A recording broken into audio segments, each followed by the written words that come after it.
Hola, hola, qué bueno, una vez más aquí en Palabra de Reino. Ya sabe, Biblia y lápiz.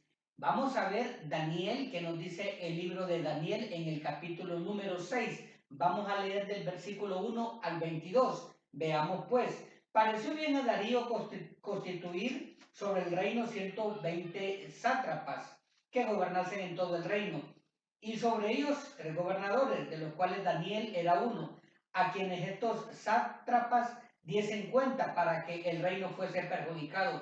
Pero Daniel mismo era superior a estos sátrapas y gobernadores, porque había en él un espíritu superior, y el rey pensó en ponerlo sobre todo el reino. Entonces los gobernadores y sátrapas buscaban ocasión para acusar a Daniel en lo relacionado al reino, mas no podían hallar ocasión alguna o falta, porque él era fiel y ningún vicio ni falta fue hallado en él. Entonces dijeron aquellos hombres: no hallaremos contra este Daniel ocasión alguna para acusarle, si no la hallamos contra él en relación con la ley de su Dios. Entonces estos gobernadores y sátrapas se juntaron delante del rey y le dijeron así: Rey Darío, para siempre vive. Todos los gobernadores del reino, magistrados, sátrapas, príncipes y capitanes, han acordado por consejo que promulgues un edicto real y lo confirmes, que cualquiera que en el espacio de 30 días demande petición de cualquier dios u hombre fuera de ti, oh rey, sea echado en el foso de los leones.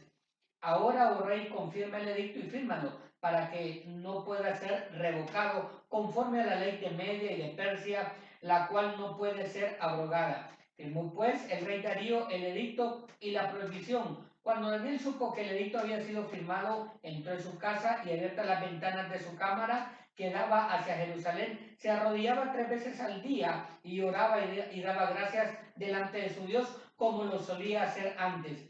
Entonces se juntaron aquellos hombres y hallaron a Daniel orando y rogando en presencia de su Dios. Fueron luego y le hablaron del edicto real. ¿No has confirmado el edicto que cualquiera que en el espacio de 30 días pida a cualquier dios u hombre fuera de ti, oh rey, sea echado en el foso de los leones? Respondió el rey diciendo: verdades conforme a la ley de Media y de Persia, la cual no puede ser abrogada. Entonces respondieron y dijeron delante del rey: Daniel, que es de los hijos de los cautivos de Judá, no te respeta a ti, oh rey, ni acata el edicto que confirmaste, sino que 3 veces al día hace su petición. Cuando el rey oyó el asunto, le pesó en gran manera y resolvió librar a Daniel. Hasta la puesta del sol trabajó para librarle, pero aquellos hombres rodearon al rey y le dijeron: sepas, oh rey, que es ley de Media y de Persia que ningún edicto u ordenanza que el rey firme puede ser abrogado. Entonces el rey mandó y trajeron a Daniel y lo echaron al foso de los leones. Y el rey dijo a Daniel: el Dios tuyo, a quien tú continuamente sirves, él te libre. Y fue traída una piedra y puesta sobre la puerta del foso, la cual selló el rey con su anillo y con el anillo de sus príncipes, para que el acuerdo acerca de Daniel no se alterase. Luego el rey se fue a su palacio y se acostó, ayunó, ni instrumentos de música fueron traídos delante de él, y se le fue el sueño. El rey pues se levantó muy de mañana y fue apresuradamente al foso de los leones, y acercándose al foso llamó a voces a Daniel con voz triste y le dijo: Daniel, siervo del Dios viviente, el Dios tuyo, a quien tú continuamente sirves, ¿te ha podido librar de los leones? Entonces Daniel respondió: oh rey, vive para siempre. Mi Dios envió su ángel, el cual cerró la boca de los leones para que no me hiciesen daño, porque ante él fui hallado inocente, y aún delante de ti, oh rey, yo no he hecho nada malo. Esta es la palabra que el Señor nos tiene. Estamos en el COVID, ¿verdad? 19, tiempos de crisis. La pregunta es: ¿cómo podemos liberar nosotros en tiempos de crisis? Y hemos tomado el libro de Daniel para hablar sobre el capítulo 6 del versículo 1 al 22, ¿verdad? Y tomar unos aspectos en los cuales nosotros podemos considerar.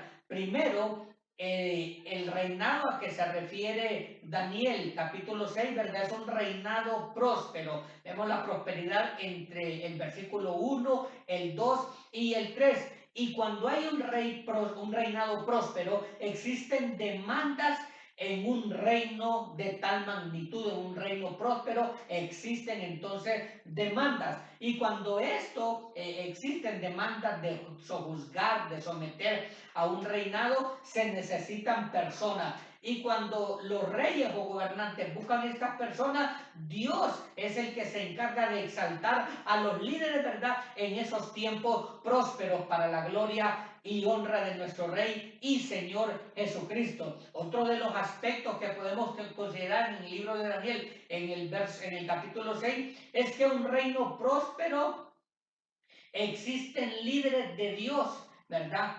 En un reino próspero es donde existen líderes de Dios y también en esos reinos prósperos donde hay líderes, ¿verdad? Existen líderes de Dios, existe persecución, ¿verdad? Existe persecución porque hay egoísmo, ¿verdad? Y hay desacuerdos y muchas otras situaciones. Entonces, cuando existe persecución, existe peligro. Y cuando existe peligro de muerte, como se ve reflejado en Daniel capítulo número 6. Ahora bien, la persecución puede ser a través de las leyes, como el edicto que buscaron estos hombres en contra de Daniel, ¿verdad? Y también leyes establecidas inclusive hasta en contra de la propia vida de un hombre o de una mujer de Dios.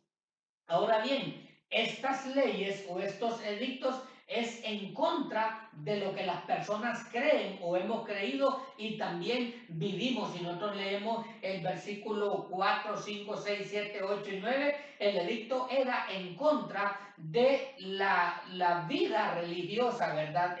La vida espiritual, por decirlo así mejor, la vida espiritual de Daniel. Eso era una ley en contra de su vida espiritual. Ahora, la gran pregunta es, ¿cómo nosotros vamos a responder ante las crisis, verdad? En especial la crisis que estamos pasando en este tiempo. Bueno, los hombres y mujeres de Dios deben de ser probados primeramente en su carácter, ¿verdad? Según estamos viendo ahí. ¿Por qué? Bueno, porque Daniel, a pesar de que había esa ley en contra de su vida espiritual, él hubiera optado por decir, bueno, voy a buscar la mejor manera y solo son 30 días, entonces no voy a adorar estos 30 días y después que pasen, pues si no persiste este decreto, yo voy a adorar. Entonces, debemos de ver que hombres y mujeres de Dios deben de ser probados en su carácter para ver de qué están hechos, para ver si flaquean o no flaquean, ¿verdad?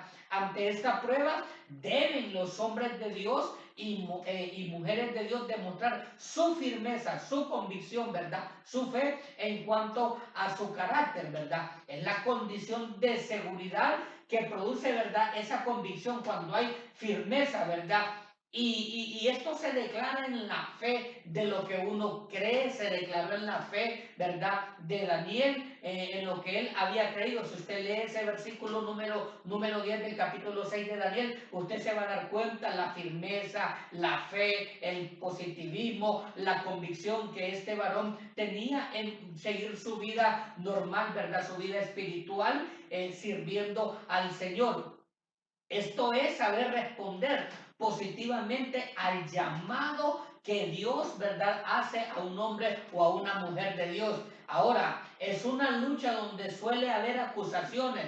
Vemos cuando tenía esa vida espiritual Daniel, una acusación en el versículo 11, 12 y 13. Vemos cómo estos hombres se levantaron en contra de él para poderle acusar. Ahora bien, en nuestra vida, el estilo de vida de liderazgo, ¿verdad?, que nosotros llevamos en Cristo Jesús, ¿verdad?, violará algunas leyes creadas por hombres, ¿verdad? Y estas leyes son muy perjudiciales de repente para nuestra vida espiritual, porque eso es lo que persigue una ley, persigue destruir, ¿verdad?, a un hombre o a una mujer de Dios. Entonces, en ese aspecto, vemos que el rey, ¿verdad?, en el versículo 14 y 15, se arrepintió un poco y quiso ayudar a Daniel. Podemos ver que de repente puede venir en cuanto a una persecución, a una oposición, un tipo de ayuda a nuestra vida, ¿verdad?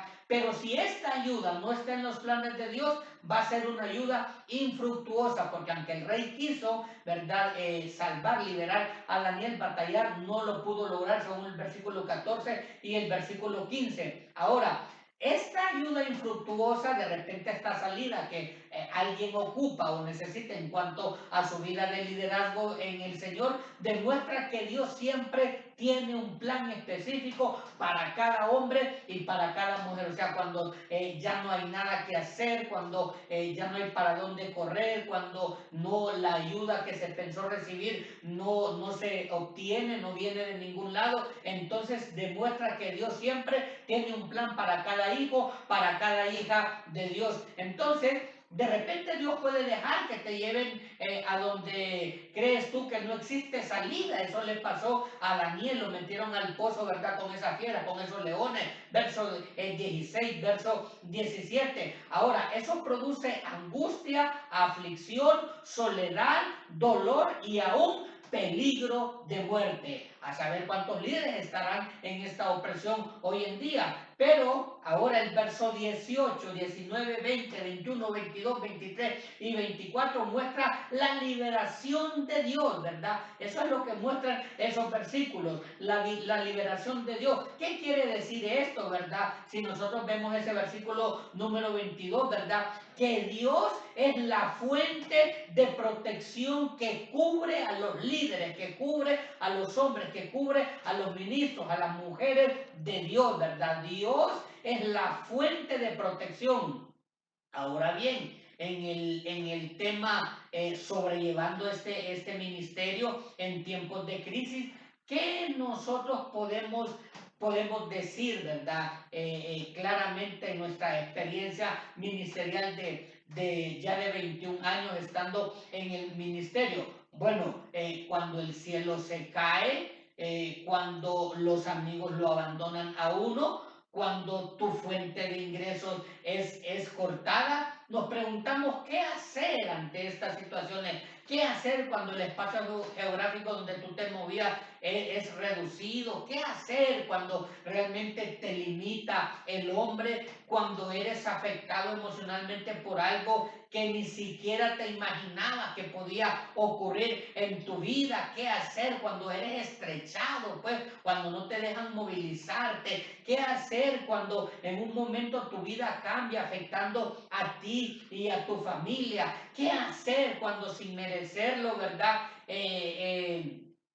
Y sin justificación, ¿verdad? Te viene lo peor a tu vida. La pregunta es, ¿qué hacer en esos momentos conflictivos? Bueno, lo primero que quiero aconsejarte, ¿verdad? Te voy a dar algunos puntos ahí, es que tú debes de perdonar la fuente por la cual vino el proceso. Es lo primero que tú tienes que hacer, perdonar la fuente por el cual vino el proceso. Ahora, ¿qué tienes que hacer? ¿Qué más se puede hacer? Bueno, después de perdonar y tener un corazón sano y amar a aquellas personas que de repente estuvieron inmiscuidas en el proceso, debemos de insistir en lo que venías ejercitando. Tú tienes que seguir adelante con tu ministerio. ¿Qué más? No perder el enfoque, ¿verdad? Tú tienes una visión y una meta, una programación de lo que quieres lograr, entonces no debes de perder el enfoque. ¿Qué más?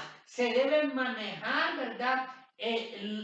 Por decirlo así, ¿qué de tu trabajo? Lo que estabas haciendo, lo hacías para quién, ¿verdad? Para ti, para Dios, debes de enfocarte en eso, manejar ese principio, para qué estabas haciendo las cosas, para que te dé a luz, ¿verdad?